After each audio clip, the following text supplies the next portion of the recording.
Today we have a special guest on Rapping with HRap, Jonathan J. Williams, formerly known as Rush of Ben City. They're one of the more innovative crews in the history of Chicago Underground, not with just dope beats and dope rhymes, charisma, style, marketing. They were at the forefront of the hip hop. 27 rap books that I wrote, hard work that I worked on.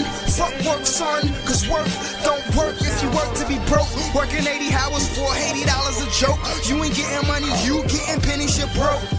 And being broke ain't a joke if you gotta put a nigga in. At that point, he pivoted and became a family man.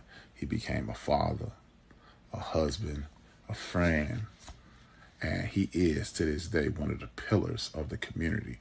The West Side is a side of the city that's filled with pride, and he makes us all proud. This is what he is. You're seeing his charisma, you're seeing his style, you're seeing his flair, you're seeing his ability to dominate a room, and now he's taking that same charisma and become, again, a family man, and taking that same spirit to become an entrepreneur.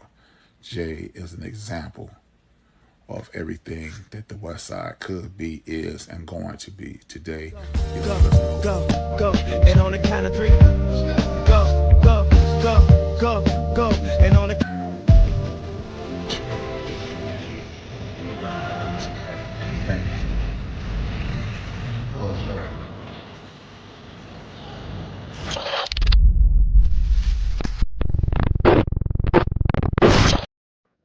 Today we have my main man. I know him as Rush. Yes, He's yes. professional now. He is Jonathan J. Williams.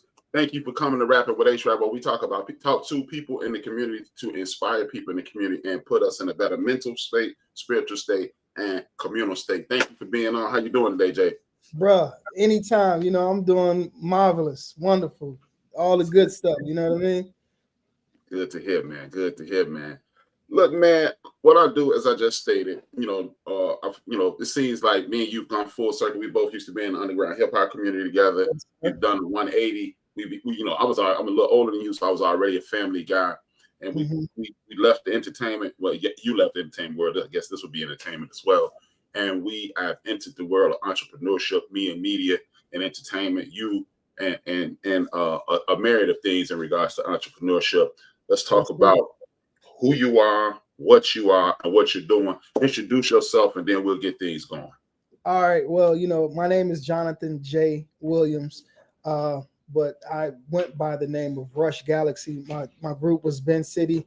I'm forever an artist. So no matter what I'm doing, whether it's business, real estate, etc., I will always remain, an artist. It's in my blood. It's nothing that you can just dispose of.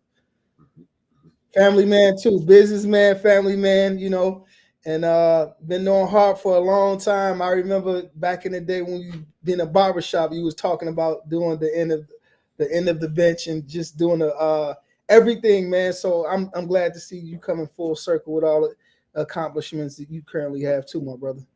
Yeah, man, it was good days, man. We used to speak about the world. We used to speak about everything in the world, and like I said, you guys were the first crew that I ever seen that took, in my opinion, hip hop as a business serious.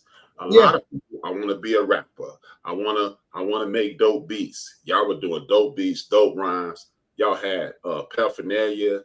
Y'all were promoting things. You could go throughout the city and see you guys on posters. Y'all were opening up for people, and it was a true inspiration. It was dope to be inspired by someone younger than you. So it was always dope to see you guys, man. Yeah, man. The business aspect from that, two things. It is music business.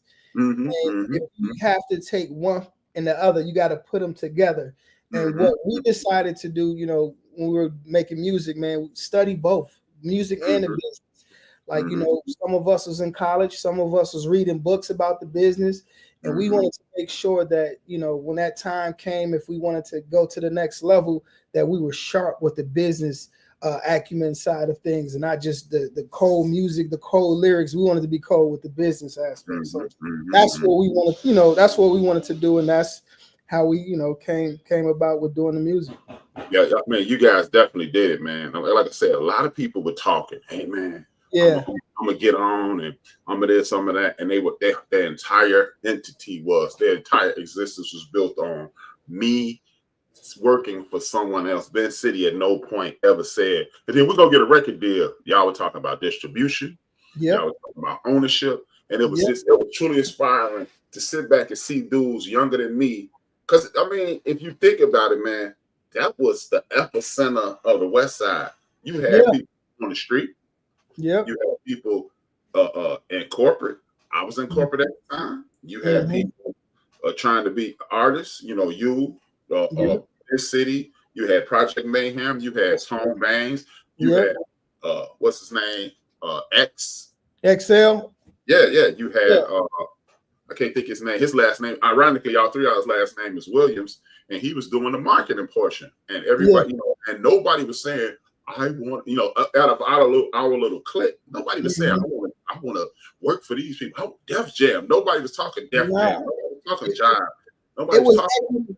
My bad, but it was equity before the equity, before the hype. You know what I mean? So we wouldn't really focus on, you know, if the thing came across, we got signed. Yeah, everything had to look right. But no, we wanted to do our own thing, have our own creative control. Because once you really sign to labels and all of that, you gotta adhere to what they want you to do and adhere to who they want you to be. And you know, we always look like we want to be us. We want to do what we want to do. And all the guys you mentioned and named, those guys were all inspirational guys to us. You know, Project Mayhem, you know, like we coming up in the barbershops, like, yo, they were fly as heck. You know what I mean? Yes. XL grew up with us. So he was, you know, producer. Tone Bangs, like he from out west, and you know, he beats and all of that too. But like, yeah, we just wanted to do us, man. We didn't want to, you know, basically adhere to what the industry wanted us to be. Yeah, I totally agree, man. We were the essence of the West Side. You know, a lot of people look at the West Side, they turn their nose off the West Side. You know, but the West Side, the best side, baby. Boy, tell them again. Say it 2 times, just in case they hear it back. West Side, the best side. Yes, sir. Yes, sir. But yeah, man. I mean, the whole, you know, West Side is filled with pride. Yeah. People don't even understand that when the Great Migration, everybody went west. Everybody went to the West Side, and then Dr. King made it possible for y'all to move to the South Side. Exactly. So, you know, and I'm not gonna get into the Civil War. I speak to my friends all the time about this fictitious Civil War that's going on here in Chicago, Southwest, no directional war. But at the end of the day, when you came to Chicago from Alabama, Arkansas, Mississippi, Tennessee, Georgia, or wherever you migrated from in the South, you went to the West Side. The West Side was everything black. Exactly. You know? And even like not far from Afros, where we used to hang out at. You know, remember the Champ from Harlem Nights? Yeah. His father used to own a club where that medical center is on Wood and Roosevelt Road. It used to be the 1815 Club. Wow. So yeah, that's how rich the West Side is. So, but enough about the West Side. Let's talk about you. Again, you're one of the most. I mean, I remember what really drew me to you, Rush, was this. Everybody used to be in there talking. Twin, myself, I was the loudest. I'm gonna be honest. I was the loudest. You always had that charisma, that vibrant charisma. Like when you talk, everybody listen. You know what I mean? Yeah. Thank you, brother. Thank you. And you know, we all swapping ideas, and you would just sit back and watch and listen, which from a loud, bombastic cat like me was almost amazing. I'm like, and then you would step up and you would say a little something, and then you would fade back. And it was like, and like we were both on the opposite ends of the spectrum. I'm loud, so I made people listen to me. And you were being so reserved. When you stepped up, everybody stopped. Okay, Rush talking back to the argument, whatever it be, hip hop, sports, culture, or whatever. And you were always massively impressive. And then as you guys start to go into different directions, Sinister, damn, I can't think of your other members, Sinister, Space, that's my brother. Space, that's still my brother. Yeah, he's like, you know, I talk. That's my brother. You know, not by blood, but you know, by relationship, he will always be my, you know, my homie. But yeah, Space. Space was the man. I used to love Space because Space was like a younger me. pop off. Yeah. Space is always ready to go. Always. Yeah. You know, I love his posts on social media and some more things. You and know, some I used more to love things. that. Yeah, Yeah, man. yeah, But yeah. you guys, you know, we got to the point where we started developing family. You guys got to the point where y'all started developing families. You made a pivot. Let's start off with the beginning of your life. As I start off with everybody, I ask the exact same questions to make the interview easy and allow you guys to navigate where you want to go and what you want to talk about. We're going to talk about the start of your life. What's your oldest and most fond memory? Man, my oldest and most fond memory, just to be honest, I remember the time when I was like chilled out at Michael Jordan crib when I only had $3 in my pocket, and the dude came to me like, "You want to play poker?" And they had like $100 grand on the table, and I'm like, "Do I want to play poker? No, I don't want to play poker. I got $3. You know, I got $3 in my pocket. You know, that was one of the fondest memories that I ever had because it provided motivation. You know, I was in a black man's house who is known worldwide, right? And to be in that presence and to look at the people around him is to provide it provided motivation to me because I knew all of those people, not all of them, but majority of those people depended on him. And I told myself, like, man, you know, I need to work harder and smarter to get to where I need to get to so that I can have my family and my family depend on me, and also have fun and chill out with the, you know, with the people. So, like, you know, that was my most fondest memory, man, is chilling out with Jordan at his crib, man. If you don't mind me asking, how did you end up at Michael Jordan's house? Yeah. So I was dating a person at the time, publicist, and just driving. Close your eyes. I close my eyes, and she's like, "Open up, look." And I looked up, and I saw the 2-3 on the gate, and I'm like, "Oh, we at Jordan's house. We going in." Went in. I saw the Ferraris with the rims, and I'm walking in, and I'm like, "Man, this is crazy." And chilled out there like literally the whole day, man. He had what you see right now in real estate. You don't really see the true essence of the house because the person is not there. I saw the floor, the rings throughout when he has this huge gym room, and in the gym room it had pictures of all his accomplishments like Sports Illustrated, and it was like his eye level. And so walking down that hall, I just only can imagine the motivation that he was seeing when he looked at left and right. It was about like 30 magazine covers, and at the very end, that's the big old gym room. And man, yeah, that was, you know, very motivational for me.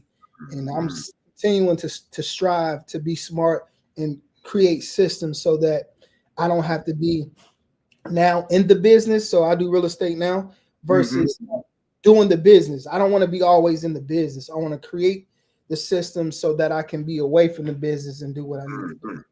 Man, that's dope, man. I mean, that's what's missing in our community. At one point, you used to be able to, like, people don't know, the black exploitation period created a lot of rich people. It didn't create wealth, but it created rich people. It took you above working class.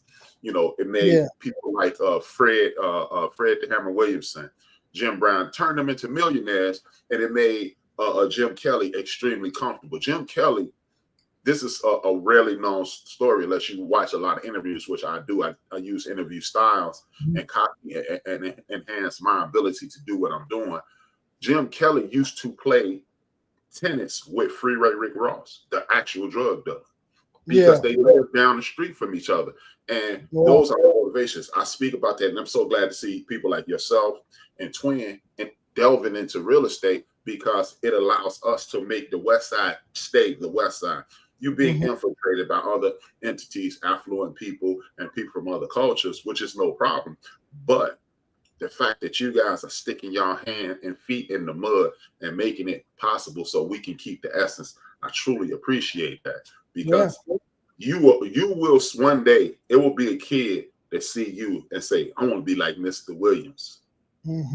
That's the goal, and that's what a lot of people get where they want to be, and then they move away. Yeah, not me. we're not doing that over here. Like Yeah, when man. I want to move, but like, you know, a lot of people say various things about like gentrification, quote unquote, but I'm not getting kicked out of my house. If I want to leave, that's when I want to leave. You know, I purchased in 2009, and it has changed since then. You know, it's a lot of different ethnicities in the area, and you know, and a lot of the people who were here prior to like 15, 20 years ago, they're all leaving or they have been forced to leave. But that's not what we're doing. We're not doing that over here on the, you know, East Garfield. Not at all. Okay. Yeah, man, and it's just one of those things, man. A lot of people, they don't see themselves as light. And with us, we are the light of the community. We are what we want to be. We are exactly where we need to be. We are the Black community personified. And if we don't stay here, well, how can we say we're being mistreated? Well, our voices are not being heard. We're not creating the voice to be heard. I'm going to stop and play a small clip of Amos Wilson. Okay. I want people to understand this is where we. I mean, as a matter of fact, I'm going to do Dr. Francis Cross Wilson. We'll show people that, and then we'll come back. Give me one second. Yes, sir. Stop name calling one another. Stop cursing one another. Stop gossiping about one another. Stop squabbling with one another. Stop being discourteous and disrespectful to one another. Stop fighting one another. Stop killing one another. Stop using and selling drugs to one another. Stop throwing down trash where Black people have to live, work, and play. Did I say stop stealing, stop robbing? Now, as I said, the pressure of the white supremacy dynamic that forces Black people to think negatively about themselves and set up negative environmental conditions will produce these negative behaviors. You see, but that's just like somebody putting you in check from the other side of the board. So you have to learn the tactics and strategies, the behavioral tactics and strategies, do you see, that will stop that from happening. So you're constantly on the offensive and the defense about preserving or evolving and developing a very positive image and concept.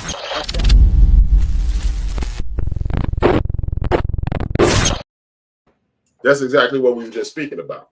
Yes, sir. That's what I want to do. I want to create a universe in which we will respect each other as human beings, not just walking around trying, you know, everybody loves that term, chasing the bag. We have to get away from the chasing the bag. And like I said, it is totally an honor to know, hey, man, I know him, you know. And that's why when I saw you, I reached out to you. And it's like, hey, man, let's do this. And like I assumed you would. It wasn't even a second thought. But, how, you know, let's go back to what created our relationship, hip-hop culture. How did you get into hip-hop, and what inspired you to be an MC? Man. So how I really got into like hip-hop was from my stepfather, which I don't call him my stepfather. He's my dad. Known him since like since 5 years old. So he would also always put on like Heavy D and the Boys, Cool G Rap, like all these old school cats. And like, you know, he would always play Digital Underground, Tupac. But like the people who he played, it was not like gangster rap music. It was just like, when I heard the people he listened to, I looked at him, I'm like, that's a personification of who you are. I got initially like liking hip hop music. Then, you know, one day in like college, I was in college, man, and I don't know, I think I was listening to like Blueprint, or prior to Blueprint, I just got a pen and just started writing. I was just bored, started writing, and I was like, man, I'm gonna take this serious when I get back home, because I didn't graduate when I went to school out in Iowa.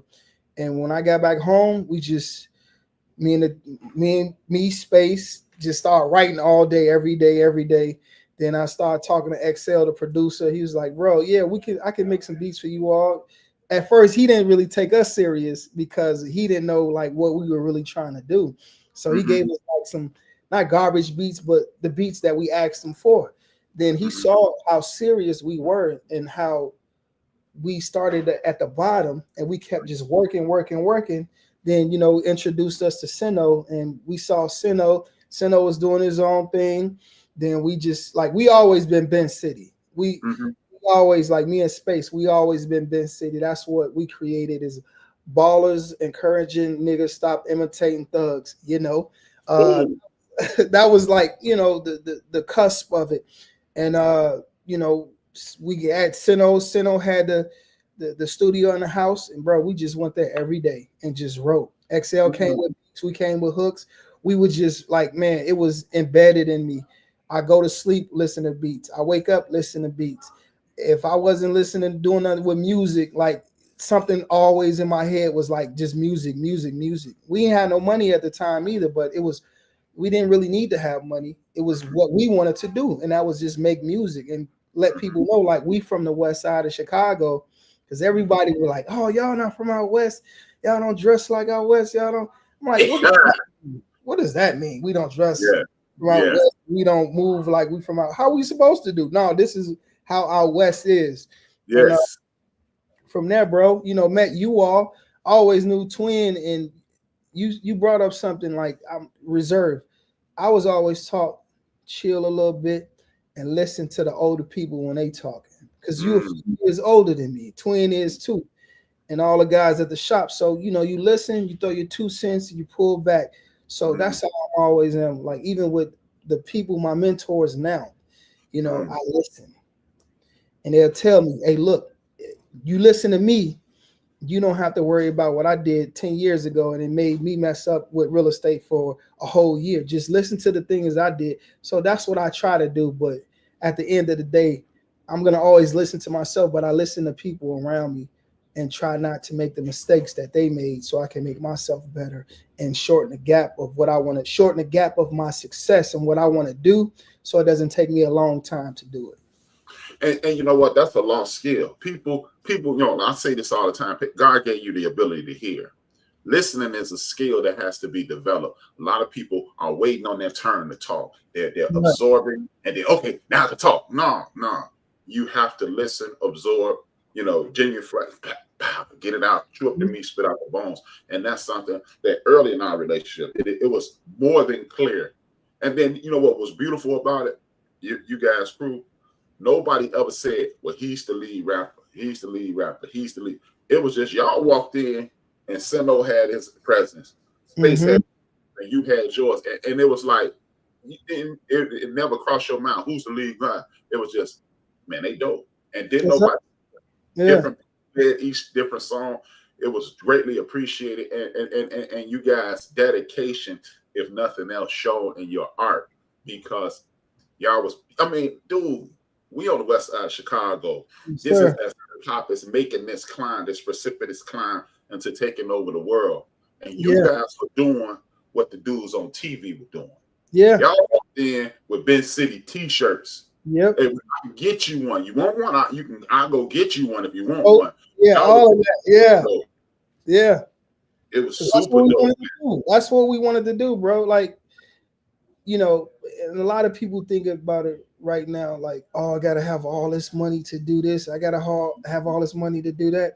I can tell you what, if we had social media back in the day, though, like if we would have had social media how it is now, it would have been over. It would have been over. But we were doing things like, think about it. YouTube just came out.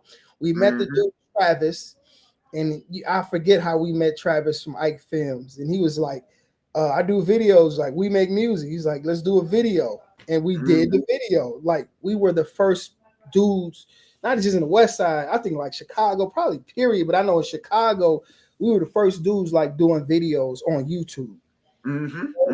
So we knew what it took, like marketing, right? And we knew what it took. Like, you have to market. It's not the best product. It's like the best marketer. And even in real estate, I look at that now. It's like, it's the best marketer. I can provide an exceptional service, but if a person don't know me, don't know what I do, then how can you get in touch with me if you ain't marketing right? So, that's what I'm like elevating to do now. Like, that's what I'm not gonna toot my own horn, but doing now, market myself, and just to do what I do and get, the results that I need to get. Because I look at it, I try to translate everything that I did successful in music and translate it and put it on the business side, and what I try to do in real estate. And when we did in music, man, we was working every day. When I say working, 5 o'clock p.m., we'll get to the studio. We'll leave at 3 o'clock in the morning, drinking 40 ounces, like, and go back home and do it all over every day. And that's what, that's what I'm doing with the real estate, as being a realtor and as being an investor. And that's what, entrepreneurial spirit is always been in me too, man. That's selling candy as a kid, going to my grandmother's 7-story building, going through like 50 apartments, knocking on doors to asking the old ladies, do they want to buy some candy? With my cousin Kyra Epps, Mike Epps' wife. We would do that every day. I say, come on, Kyra, you the pretty little girl, and you got your cousin with you. They say no to me, they gonna say yes to you. And we went from like the 7th floor on down, knocking on doors to see if the old people would buy candy, and they were buying the candy, man. So, you know what? Let's go there. Talk to me about where in the West Side you're from, and what was this all going down? Because a lot of people, they, for whatever reason, they don't even know where the West Side is in Chicago. Everybody on the South Side. And I tell people all the time, I mean, it's crazy on the South Side. I'll say you could melt most of them dudes and pour them on the West Side. But talk to me about the West Side, your upbringing. Yeah, so like I was born 1914 South Albany, right? My family had a lot of family on like 3818 West Cermak, where my grandmother lived, pops lived, and all that other stuff. But me specifically, I grew up 1111 South Laughlin, which is Circle Park, and right across the projects. Space lived 319 North, 319 is it North? South Troop, South Troop, in Academy Square, and like we lived there, grew up, went further west in the hood, Franklin and what is it, Holman. Like we grew West up. House. I went to West House. Right in like 2 blocks away from Weston House. Like we grew up over there, and currently I'm East Garfield, West Side. So that's my upbringing. Of course, I went out south a few times, but like my wife even said, she'll say she from out south, but like she be like, no, I'm from out west. You converted it. West, you converted it. That's what's up, man. I'm from 1209. Right there where you were, Racine and Roosevelt. See, boom, right down the street. Yeah, so we grew up, man. I didn't even know, but like it's all when we all met, bro, it just seemed like cool people mesh and talk about music, talk about everything in life, man. And man. And that was the beauty, and that is the beauty of the West Side. Like the 6 degrees of separation, it has to be 3 or 4 degrees on the West. It has to be 2 to 3 degrees. There is no 6 degrees. If you go one person, like you're only 1 or 2 people away from knowing everybody in there, especially in that community. My father was born in Jewtown. Well, he was raised in Jewtown. My mother was raised on the other side of that jewel. Yeah, that's what people was raised all in Jewtown. Yeah, I remember you all were talking about that. Yeah, all his people was raised in Jewtown on the other side of the So like that's what community and Chicago gets a bad rap because that's just the propaganda of it. But it's some cool people, educated people in Chicago, man. Not just the West Side, but like throughout the city that look like me, that look like you, that want to do better and do good for the community, man. Exactly. And that's what I'm saying. It's just wonderful that we all come from. And then we came in different phases because look, I'm old enough to remember Circle Park. You remember they used to have that Circle Park dry cleaners? Yeah. Where we grew up used to be their factory from Lawrence to Roosevelt Road. That was a factory. To dry the entire medical district's clothes and their sheets and comforters and things. That was one big thing, and then they knocked it down, made Circle Park, and that was the beauty of it. And it's just a situation to where, as you stated, Chicago gets a bad rap. It's like I'm old enough to remember. Like people go, "Oh my God, 450 people were murdered in Chicago." And I'm like, yeah. And the year I left school, 917 people were murdered in Chicago. And the 2 years after I was born, 972 people were murdered. So I'm gonna need y'all to relax. Right. I really need you to relax, because one person getting murdered is too many. But the way y'all want to over propagandize and socialize this violent Chicago, when me and you grew up, Chicago was a way worse place to be. Oh, bro. Yes. And think about it too. We talking about Chicago, one of the biggest cities in the United States of America. Millions of people. I don't have the exact, but like you're talking about millions of people. Of course, you're gonna have different instances. You're gonna have murder. You're gonna have crime. But like we're millions of people. Think about that. Not 1,000 people.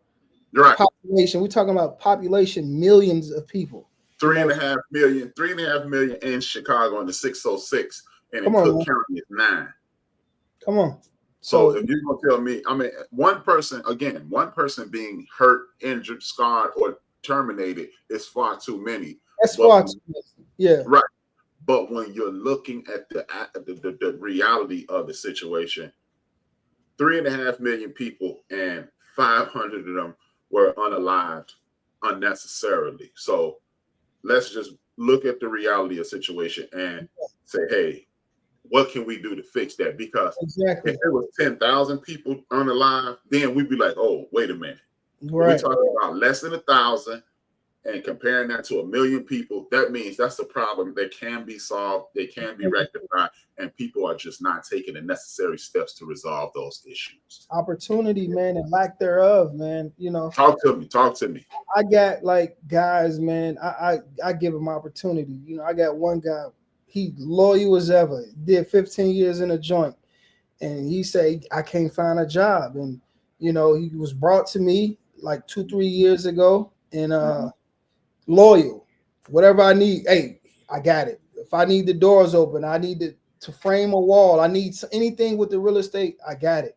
And that's a responsibility that I prayed for, and I have to make sure that I do my job so he can do his job, and so that he can pass it along to someone else and show, like, even the young kids. I got some young kids, you know, they don't have it all the time up here, but I give them opportunity to work. You want to come to the building, you want to clean up, I got a junk removal business as well, and I'll bring them along. I'll pay them. Look, you know, not pennies either. One little kid was like, you paying me X amount of dollars? I said, yeah, it's your time. You executed accordingly. You did this a good job. I didn't have to tell you multiple times. And bro, once you give praise, even with the older cat that I'm talking to, you give them praise and you give them money, bro, it's like that's what people need, man. The opportunity to do something. Then tell them they did a good job. Tell them that they're good, man. And it's ironic. Me and my man Mo, he's my business partner. We were just talking about this the other day, and we were saying it was a generation. I don't want to throw stones at anyone, but it seems like it's a generation of people in our community that instead of nurturing, they felt that they needed to make the world as equally as difficult as them, instead of providing a soft landing for people. No one, oh, well, I had it hard, so I'm gonna make it hard on you so you can understand. No, as kindergarten teachers say, use your words. Explain to me what you went through. Make me work hard, but you don't have to make it equally. If you walked up the hill to and from school, that don't mean make me walk that way. That means let me know that. Even show me the hill. You can even take me back to where you were and say, these guys were here and didn't do what they were supposed to. You can't do that. Instead, it seems like a lot of those people in front of me, in the midst of me, and a little bit after me, I would say from 1950 to 1975, that generation went and sold properties. They gave away their corner stores, they gave away their gas stations, and they said, I'm gonna go downtown and get a good job, and I'm gonna wear this suit, and because standing around in this corner store is not good enough. And what they did was trick themselves out of legacy. And it's good to see a young brother like you that said, you know what, nah, ain't no more tricking. The trick is over. Now let's get to business, which leads me to the next point, the pivot. you were chasing your dream. You had your crew. You and your crew are still together in social standing. But I remember when you transitioned from dream chaser to entrepreneur. Talk to me about the pivot. Yeah, man. So like, when I had my children, man, you know, my mom used to always say like, "Oh, you want to make sure your kids do this. You don't want to be." Not, she never say starve an artist. She just wanted me. You know, your parents want you to get a job. My parents never understand, even to like this day. You know, my dad, he never like they don't understand. Like, nah, it's not always about like getting a job. You know, you have to take a calculated risk on yourself at times, because you never want to grow up or be in a situation, you know, 50, 60 years old and be resentful for the things that you should have done in the past. So I'm gonna tell a story real quick, but like my mom, I got as much time as you got, bro. Before my mom passed in 2017, like and so 2008, okay, 2008, let me tell you how it was. 2008, I decided like, okay, yeah, my mom right, I'm gonna get a job and do all of this stuff. And so I decided to save money to buy a house. 2008, bro. Listen, 2008, I decided to save some money. And as I'm saving money, I'm talking to the broker, but I'm not really like listening of how much money I need. I just know I'm gonna buy a house. I just knew that. Like no matter what, I didn't have the money. I just knew I'm gonna buy a house. And I slept on my grandmother's floor. I was still rapping at the time. Crazy. We doing shows at the House of Blues. I'm in school, like in college, doing all of this stuff. I'm sleeping on my grandmother's floor. Got a daughter, then another one on the way, sleeping on the floor. So I'm like, oh man, I gotta make a way up out of this. I gotta give my daughters an opportunity. And so, bro, found a crib, west side of Chicago, 2008. And we put an offer in on it. It was like December. It was a bank-owned property, so it took a little time for me to, you know, do whatever. But I did not have all the money. I filed my taxes, and then I think I put my daughter on there, and bro, I got just enough amount of money for me to close on the property, like my main house that I live in today. Literally, I only had probably like went back to the Michael Jordan moment. I only had $3 left, $3 to $5 left when I closed.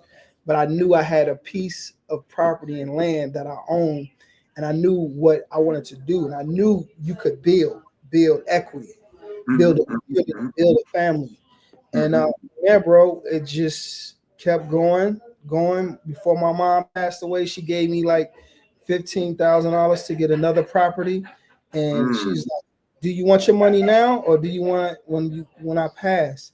And I told my mother, I said, "You do what you want to do, Ma, with your money." And my mother decided to like just cash out on her policy. She gave me $15,000, and the building. I got this building right now. We bought it for 45. We put 100,000 in it, and it's worth $500,000 right now. And I'm gonna say that's always courtesy of my mother, Carol, the Carol Lee. That's the name of one of my business, the Carol Collection. Okay, man, that's dope. I was wondering where that Carol came from. I thought you lived on Carol. That's what I thought. I'm saying he must be from Carol up here. You know, just north.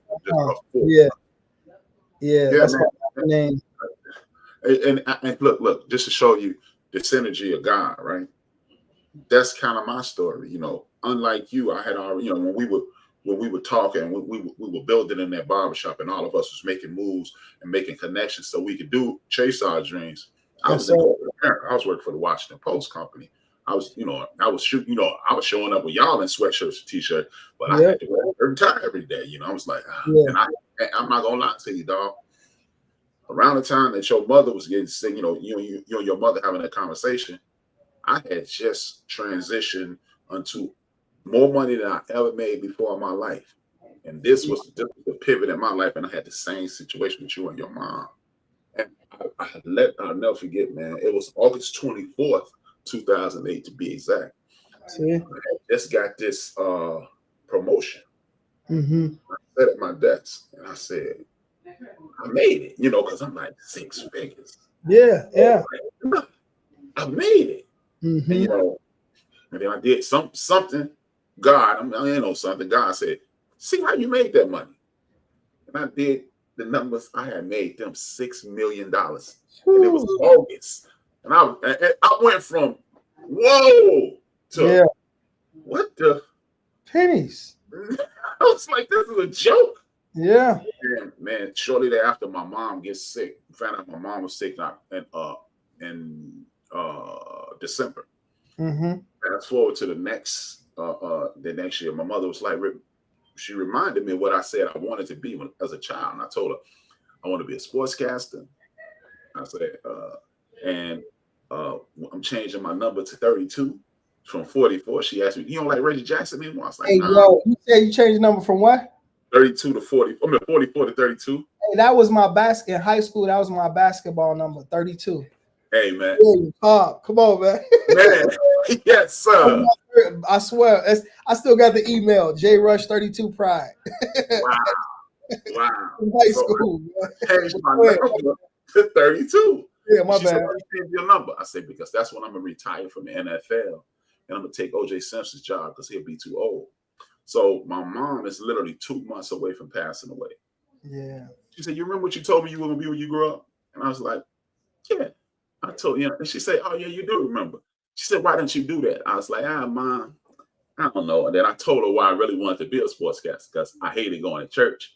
And I didn't want, I looked at TV. I said, man, OJ got a shirt in town. He making money. Yeah. And he work on Sunday. So she can't get mad at me for not going to church. Right. So I'll be at work.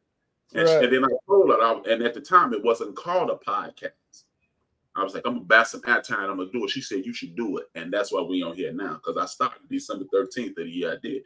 Wow. On her birthday. So I get it, man. I get it. Because so both of our parents pushed us in it. And it took me some years to do it because I just didn't. First of all, my vision was to be more like Gilly and have a bunch of people. That's why the name of the company is The End of the Bench. Because it was supposed to be a bunch of us on the bench talking about life. And it just, it just morphed into other things. And my mother actually gave me the inspiration to do this because both of my parents are Panthers. I remember you coming in the barbershop, bro. I promise you. Yeah. You started talking about it. And that was, 2008. And now you doing it. So for me, and not to cut you off. So when you call me and say, hey, let's do it, bro, it was like, you should win. I thought you were gonna call me 4 or 5 years ago, but like, say less. You know what I mean? Say less because you knew what you were talking like in a barbershop all the time. Man, I gotta do this. I gotta do this. Yeah. And hey, the idea. It's funny that you say that because I remember the day. It was my sister's birthday. My sister Phyllis's birthday. April 29th, 2009 is when I created it. And I still didn't get on air for a long time because I was afraid. I was like, well, I've never done this. And then one day I just did it, man. And here we are. But yeah, these are the things this is why I wanted you on here. You spoke about, I want you to talk about 2 or 3 things right fast. I want you to talk about equity. I want you to talk about, I want you to talk about the stick-to-itiveness that it took for you to get there. And what it takes to even, what does home ownership provide for the individual? Yeah. So let me tell you, like, home ownership. Well, let's talk about equity. Where I live currently, I bought it for $62,000. Put $100,000 in it. I put $100,000 in it initially, right? So that's it was like $145,000. Now this property is now worth like $375,000, $400,000, and we're renovating. So when we're done renovating, it's going to be worth like $410,000. When working in business in general, like I would rather get equity, pay me in equity, and like I said, that's the big word now, financial freedom and legacy and financial. Like I've been thinking about this back in the day because I knew not to say you come from nothing, but like you don't come from a lot of resources when it comes down to money. And what you have to do is to create a path to get out of not to say a whole, but just to get out of circumstances that you were once in and you don't want your family to be in there. So like with real estate, man, if you don't buy right initially, I tell my clients now, you have to buy right. And not just buy right. When you're doing renovations and stuff, you have to make sure that those renovations are going to add to that property, the value to the property. And just like a car, you don't want to be in negative equity. You can be in negative equity in a house. If that area calls for only, let's just say $200,000, and that's the market, and tops off at $200,000, and you try to buy a house for $60,000 and put a $250,000 in it, you $50,000 negative in equity. So, you know, everything that we do, everything and everything that I do or we do, my partners, we make sure, one, we buy the property right. Two, it's adding value. We always do value adds. So, for example, I believe I had like a video up like 2 weeks ago about a property that I purchased. Let me tell you the funny story about that. I bought it for $70,000, but this is how I bought it. I was just looking up property taxes in a neighborhood, in my grandmother's neighborhood at the time. I came across this one property, and I saw the taxes were not paid. So I knew the guy. I'm like, yo, let me just give him a call and let him know, kid you not, his taxes wasn't paid. I was like, bro, I know your mom and them just died. Yo, they about to take your place. They're gonna sell your taxes, and you're gonna have to get up out of there. I said, bro, you pay your taxes before, you know, the city and these people the county sells your taxes. So he paid off the taxes. So 3 months later, I was in Detroit, and something was like, yo, give Reggie a call and just see what's up with him. Bro, I gave him a call 3 months after I told him to pay his taxes. He said, Jay, I've been looking for you, bro. I lost your phone number. I've been looking for you. He was gonna sell the building to North Lawndale community for like $150,000.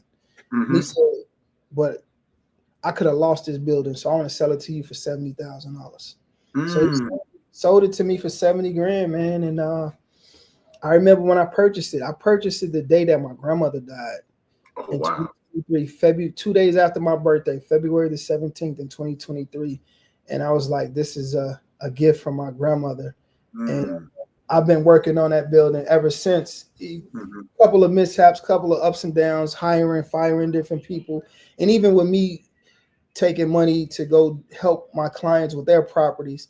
But the property that I have, it's a 2-unit building. We're going to possibly duplex the basement or make it duplex the basement. So first floor duplex down, second floor going up. But this property, when I'm done with it, bro, it's gonna be worth like $400,000. Easy. You know, bought it for 70, put 170 in it. It's gonna be worth $400,000 easy. And I buy in whole, so I'm gonna keep that property, not sell it, take my money back out, put the money in my pocket, and go buy another building and do that same strategy. It's called the burst strategy, but it has to make sense. You have to buy right, and you have to make sure it's value that you can add to that property. If you don't do that, then I don't do it. Okay. A good question. Here's a quick question. How do you educate yourself on these things? Because, see, lack of knowledge is what's destroying the Black community today, coast to coast, border to border. People assume I need a big pile of money. Money is a pile of money as big as a house to get a house. So how do you know how to do these things, and where can you get the resources to get into the business that you're in? Yeah, bro. So like, if you want to buy property, like, of course, now you probably need a little bit more money now than you needed back in the day. But like, you know, you come with the money. Like right now, Cook County, I research. So to answer your question, I research. I read books. I have like 5 different real estate books, and it talks about like your net worth, your assets minus your liabilities equals your net worth. Keep a track of your net worth and make sure you're growing your net worth like 1 to 2% a year. That's compound over time. Think about it. If it grows your net worth grows 1% a month, That's, let's just say 12% in that year. And if it keep growing, you can buy more stuff, get more, not just stuff. Let me retract that. You buy more assets, produce for you, where you can buy the cars and this and that and all that other stuff. But you have to get the asset, cash flow producing assets to get those things. But I research, man, and you just have to be ready.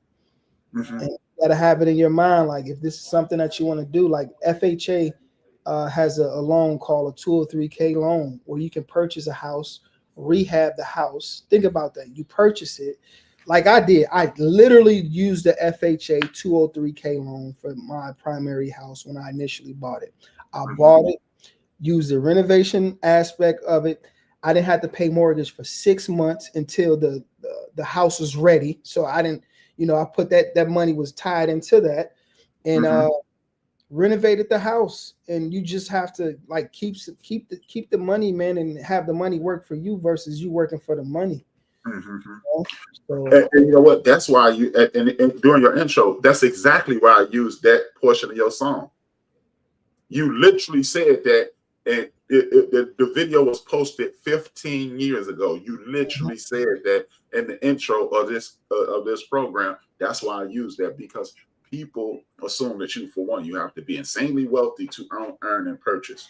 You have to over-index, and you have to starve yourself, and you are educating people on, no, if you take the time to learn, you will allow yourself to fall back on everything you need to move forward. And that is another reason I asked you to come on, because I saw the move. I've been watching you, literally been watching you for 6 months. Yeah. Discipline, man. Discipline it. And that's what you have to have too, bro. You got to have discipline in this stuff, man, because it's not going to get better for the middle. It's not even the middle class no more, man. The working class. Better. So either I just told my daughter this like two days ago. Either you figure out what you want to do, or somebody else is going to figure out what they want you to do. So I don't never want a person or an entity to figure out what they want me to do. I always want to figure out what I want to do and do that. Even if I fail, there's no, like, even in failure, you get better. As long as you keep going, you can never fail. It's just, it's learning. It's all learning. And you know what? I adopted this philosophy from a relative years ago. He said, man, ain't no such thing as failure. You stand still or you move forward. He said, only way he say fail is to move backward.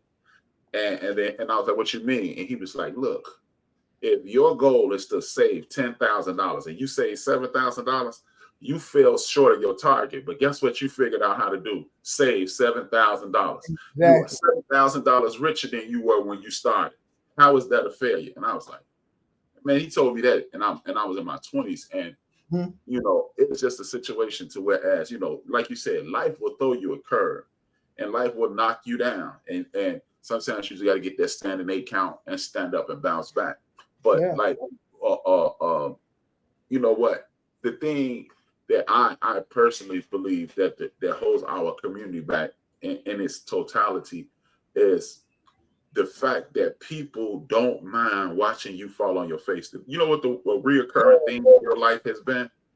Your mother, your father, he stepped up and he gave you information. This is who you, and then your mother said, hey, let me help you. Then your grandmother said, let me help you. And then a person casually you met said, you help me, allow me to help you.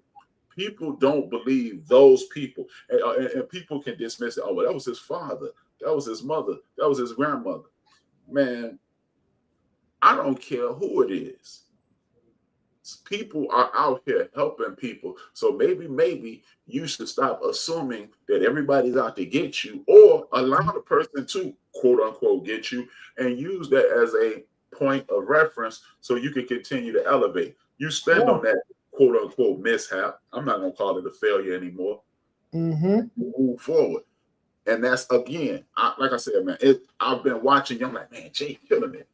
I literally watched you on social media for 6 months. I said, I got to get Jay. I got to get Jay. I got to get Jay. I literally told myself, okay, I said by June, I'm going to have him on. Yeah. Here we are in June, Yes, and you're sir. on. Like, I mean, it was the row houses on I think that's Chicago Avenue. Is that Chicago Avenue? I mean, no, not Chicago Avenue. Yeah. It's like Grand and Race. Yeah. Yeah. That.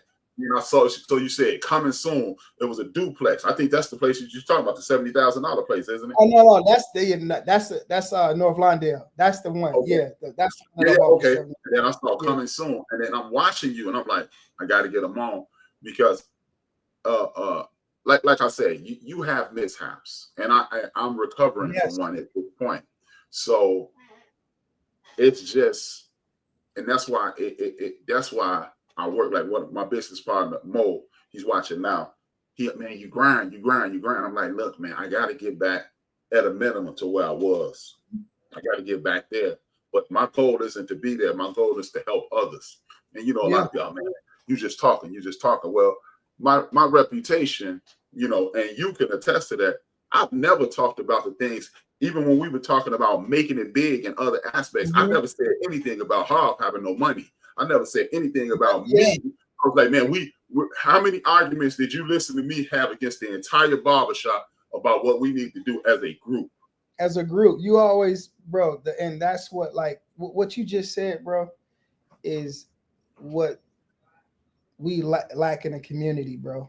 Because I learned so much from that, like being in a barbershop and being in there with like cool people that wanted to do better, and not just like, oh, I want to have $1 million. I never really heard people in the barbershop talk about I want to have $1 million gazillion dollars.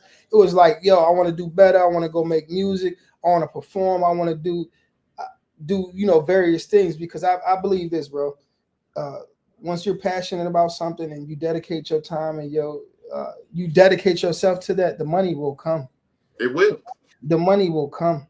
And I'm gonna say one thing with the real estate stuff, like everything that I do in real estate, it's like not peaches and cream either. You gotta have a strong will and a desire to do more, because it's been a few times when like I had people steal $5,000 worth of stuff, hired this person ain't come out the right person, this and that and all this other stuff. But it seemed every mishap that I did have, someone took 5,000, I got in tools, I got 10,000. Like my clients, I had one client just said, hey, look, you can have all of these tools in property. My dad passed away, and you can have all the tools. And it was $10,000 worth of tools. And 3 months prior to, someone took $5,000 worth of tools from me. But the thing that I have is, okay, I'm an inch. Those an inch can turn into a foot. A foot can turn into a yard. A yard can turn into a mile, a block. So anything that I do, my brother, I don't give up. The devil will get in your mind and tell you to give up, but like I probably slow down, then I come back to realization, like, no, I gotta get back up. Let me get back to what I can do, bro. Yeah, man. I mean, and you know what? And when you say those things, and you talk about those setbacks, and you talk about those come ups after those setbacks, I had a major setback, and I'm not gonna get into it because it's not about me, but I'm talking about how when you hit that brick wall, dude, I have literally it's been days that I've had to do my show, because I went from once a week, then twice a week. Now I do 4 to 5 times a week. I'm doing another show after me and you in. Let's go. That's good. And it has been times where I was like, I'm done. I literally said, man, I'm struggling. I hit a brick wall January 1st. And I said, if I don't have this many subscribers by my birthday, which is August, I say, look, I'm just going to go ahead, go back to corporate America and exercise my degree, and then just use my mind. Because remember, I used to tell people, you need to invest here. You need to invest here. You need to invest here. We need to maximize the market. I was trying to get people to do investment groups at the time, and everybody looked at me like it was an arm growing out my forehead. I said, man, we talking about $25, $30 a paycheck that we blowing off in here. Let's do it. And so I was just like, and literally May 1st completed that mission for me in regards to subscribe. Next thing you know, I get an email from YouTube saying you just got 450,000 views. There we go. And just to show you how, like you said, you get a setback, and then my man sent me an HD camera. He was like, hey, I don't like the way your video looking. Here. There we go. 2 weeks ago, same cat, Mo, same cat. he was putting together his studio, and you ain't gonna hear this story 10 times in your life.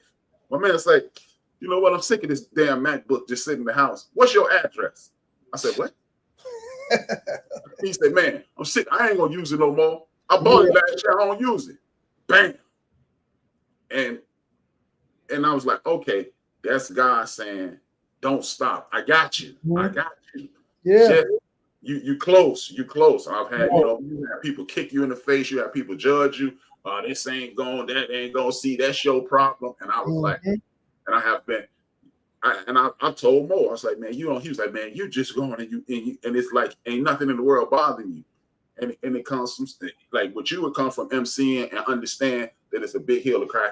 With me, it comes from football. When you stand on the field, I have the ability to only hear 11 other voices.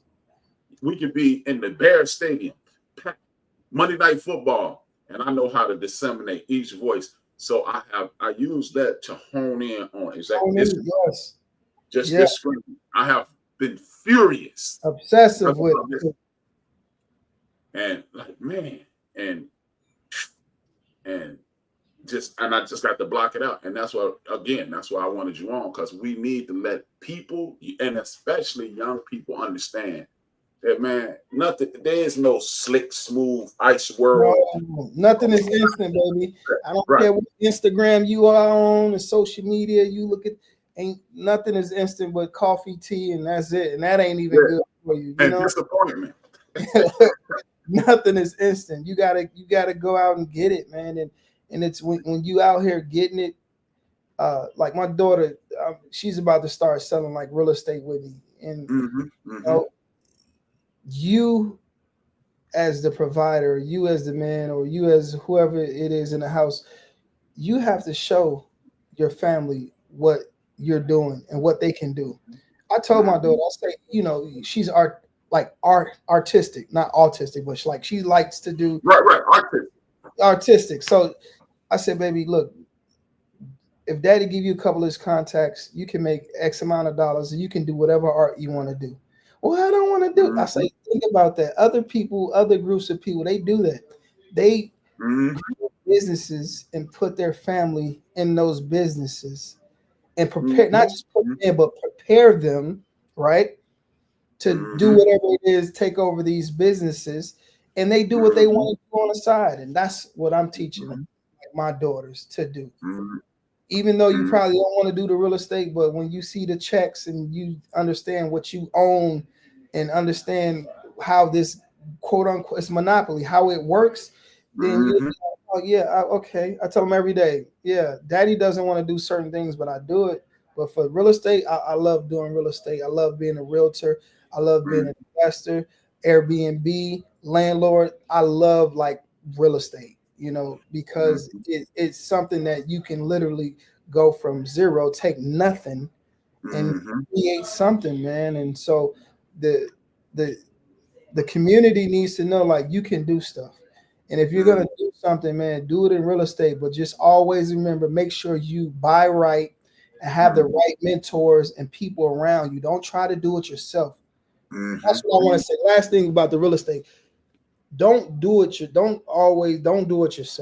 If you got a mentor, find a person who done it, because he can tell you everything. He can tell you a lot of stuff. He or she can tell you a lot of stuff, whereas you don't have to jump in that pit. You can jump over the pit. So to the finish line.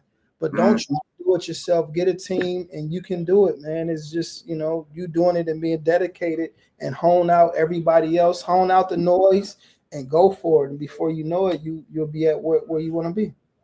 Yeah, exactly, man. And that's the thing. I mean, again, man, I knew, you know, me and you, we've known each other for the better part of 20 years, if not 20 years. Yeah, 20. Yeah, at least 20. Yeah, at least, because we knew each other before the turn of the century. So we've known each other 20 years, 20 plus years. Yeah. And this is exactly why I brought you on, because it's far too many people saying, well, you can't trust him and you can't trust. Well, you know what? Hey, because for whatever reason, this is my opinion, you can expound on it if you like. For whatever reason, we think business partner means BFF. No. Business partner is, I know what I'll need. I know what I want. He has. We need, like, for example, if somebody, one of my partners right now. This is how I feel. I built my name in the community. One day I was walking to the corner store. Somebody from the barbershop 20 years ago rolled up on me. He said, "Hey man, I don't mean nothing, but ain't you hard?" I said, "Yeah." He said, "Hey man, I just remember you. You were cool guy. You always treated me nice." I was like, "Hey man, relax. Yeah. Relax. I don't have no enemies, man. So Yeah. if you roll up on me, I know you know me." And he said, "Oh, we stood there and talked for a minute." And I said that I've been working on my daughter's car for the last 2 days. I scheduled this interview with you. Me and you had to cancel yesterday. We scheduled today. Yeah. This is my character right here. I got one of my homies working on my car, changing the spark plugs on my daughter's car right now. Instead of me out there doing it, he said, "Hey, don't cancel. I'll come do it." There we go. And that's a friendship. But a business relationship is, I don't have a jack. Larry, you got a jack. You need $20.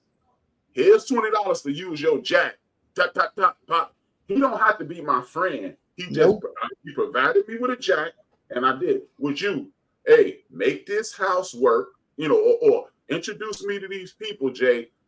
That don't make us friends. That make us business cohorts. We can maybe establish a friendship, but we want people to, hey, Jay, when you see me, you didn't give me a hug when I saw you. No. I got a partner right now in my business, and my mentor. He's my mentor and my business partner. And he'll tell me like straight from the hip. And sometimes you need to hear that straight from the hip. And this is my in-law, who is my business partner. He'll tell me straight from the hip. And the reason why he does that is because he doesn't want me to mess up. So I can take it 2 ways. I can take it like, oh man, he's trying to tell me this and that. He don't know what he's talking about. Or I can be receptive, listen to it, dissect it, think about it, then digest it and then make it into my own and say, yeah, he right. And it take from me, I'm a hard head type dude, but when someone is talking and they have that knowledge and they can show me, and the knowledge is examples of everything that I want to do, man, I shut up and I listen, and I just bite my tongue and listen. And that's not my friend. He's my business partner. He's my in-law, but my friends are my friends. It's crazy that remember you brought up, you said, $25, everybody can come together. I was doing the same thing with like real estate, telling my homies, hey, look, we can do X, Y, and Z, but nobody want to listen to me. Nobody want to listen. Yeah. But it's okay though. But they still my friends. I love them. Exactly. But they're not my business. But Space was my business partner with music. I'll say that. That was my, we always went back and forth with what to do, but we always came together. That's why I said that's my brother forever. And we could holler at each other, whatever, but we will always come back. Say, hey, we good? You good? All right, bet, let's go. So he still is my business partner and my best friend, because we still together too. And I truly believe that's one of the biggest stop gaps in regards to communication in our community. You don't have to be friends. And then another one, this is something I hate, is business never personal. That's the biggest lie in the history of the world. Business is personal, bro. Thank you. You personally, I don't deal with money. I'm personally dealing with you, the person. Thank you. And it's good to see a successful person say that. I'm dealing, business is personal because I'm personally dealing business with you. And because, like you said, you gave the best example of that. I'm introducing my daughter to this, and Mr. Gates is introducing his children. Mr. Musk is introducing his children. Donald Trump is introducing his children. Guy, no, and like you said, I'm dealing with you. I'm not dealing with the business. I'm not. Well, that's the business of it. No, I'm dealing with you. Exactly. I'm dealing with you. It is personal. Now, it's not emotional, but understand. Everything is on the line. Tell one of these dudes, and I hate to use criminality as the hallmark, but tell somebody who in one of those Gambino families, or in the Giancana family, or one of these families out here who will hurt you. Oh man, you got to accept their loss. It's just business. Okay, well, this is how I conduct my business. Right. You know, Right. and that's just not life. And people, look, we don't have to be best friends. We have to be business associates, and that means business associates deal with each other as adults. You know, Yes. no, you need to be an adult. I ain't asked you to be a man. I ain't asked you to be a grown woman who on your thing. No, I Yeah. need you to be an adult. That know how to communicate.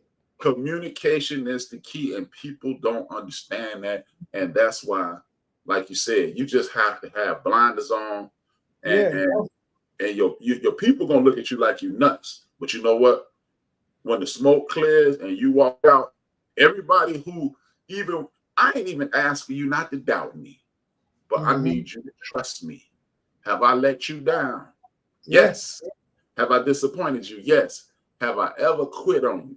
No. Okay. Well, that means you know this thing is gonna come to fruition one way or another. Yeah. Well, let's talk about, to close this out, let's talk about the future. What are your future endeavors? What would you advise people to do and help our people? You mentioned two sources. Let us have two sources that you use for information, and then we'll check on out again, man. Yeah. Future for me is continue, to be a real estate investor, continue to be a realtor, and help our community grow, man. I believe in 2035 or 2050 is projected like African Americans' net worth will be zero. And I don't want to be a part of that scenario or to be a part of those statistics. And I don't want the people around me to be a part of those statistics. And one thing that you can get in is in real estate. And I just want to help my community, man. Give these young guys an opportunity, pay them right, and to show them that, hey, you are respected, you are loved. You don't have to, go and hustle or gang bang or whatever the case may be. You can get it out here in real estate. You can get it out here being an entrepreneur, doing the things that you want to do. You can accomplish those goals and dreams and aspirations to make it and to make who you want to be in life, man. So I'm going to conclude with this, like life, is either two things. You choose to spend time or you choose to invest time. Everything that I do, since like 5-6 years ago, if it's not in regards to investing my time, I'm not doing it. If I got to spend time, that's a liability. When I invest my time, that's an asset of something that I'm doing. So right here, this is me investing my time because I believe in you. And the ROI, the return on that investment is for you to grow. And also if your audience want to talk to me about real estate and to purchase, buy, or sell real estate, always remember Jay will help with real estate. my man.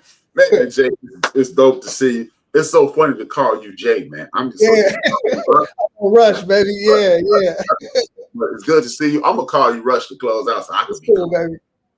Yeah, man. But man, thank you for giving me your time. Anytime you ever want to just say, hey, HRap, let me pop in. Let me pop on, man. Please do. If somebody who watches this and say, hey, man, if you're selling t-shirts, coffee mugs, books, I don't care what you're doing. If you're doing it to further the community that we are part of, whether it be the West, North, South, Indiana, Michigan, wherever, please give them my phone number and just say, they told me to call you. I will make time for them because my goal, man, stay on after I close out because I'm going to tell you about some stuff that I'm doing. Man, thank you. I'm right here, bro. Thank you for tapping in. Everybody hit that like, hit that share, tell a friend to tap in. This is the Interbench Media. I am HRap B. We be done. I'll see you in about an hour, about half hour, because me and Mo will be back on.